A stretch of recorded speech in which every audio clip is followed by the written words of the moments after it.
গাজার জন্য যখন বিশ্ব নীরব, বাংলাদেশের সাধারণ মানুষ রাস্তায় নেমে গর্জে উঠেছে। বাংলাদেশের এই প্রতিবাদ কাঁপন ধরিয়েছে ইসরায়েলেও। বিশ্ব দেখেছে কিভাবে একটি জাতি অন্যায়ের বিরুদ্ধে দাঁড়ায়। আজকের এই মহাসমুদ্র ফিলিস্তিনের প্রতি বাংলাদেশের জনগণের ভালোবাসার বহিঃপ্রকাশ। ইসরায়েলের নিপীড়নের বিরুদ্ধে বাংলাদেশিদের প্রতিবাদ এখন শুধু দেশের গণ্ডিতে সীমাবদ্ধ নয়, তার ঢেউ ছড়িয়ে পড়েছে পুরো দুনিয়ায়। ছোট ছোট বাচ্চাদের দেখলে মনে হয় আল্লাহ তুমি কোথায় আছো। বাংলাদেশের পাসপোর্টে ফিরেছে ইসরায়েল ভ্রমণে বিধিনিষেধ।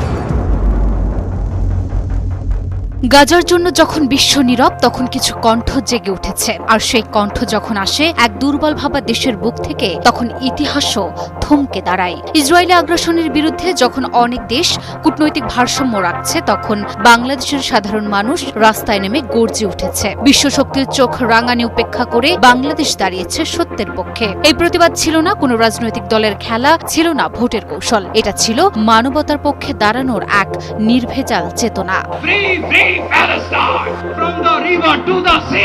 নদী ছোট হতে পারে, কিন্তু তার ঢেউ বড় হতে পারে। বাংলাদেশের প্রতিবাদও ঠিক তাই।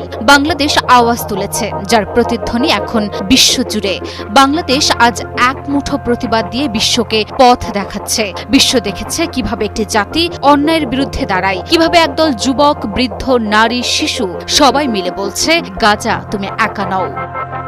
ইসরায়েলের নিপীড়নের বিরুদ্ধে বাংলাদেশিদের প্রতিবাদ এখন শুধু দেশের গণ্ডিতে সীমাবদ্ধ নয়, তার ঢেউ ছড়িয়ে পড়েছে পুরো দুনিয়ায়। বাংলাদেশের এই প্রতিবাদ কাঁপন ধরিয়েছে ইসরায়েলেও। দেশটির গণমাধ্যমে ঝড় তোলে গাজার জন্য বাংলাদেশিদের আত্মার এই প্রতিধ্বনি। গাজায় আগ্রাসনের বিরুদ্ধে বাংলাদেশিদের ইসরায়েলের প্রতি তীব্র ঘৃণার প্রকাশ স্থান পেয়েছে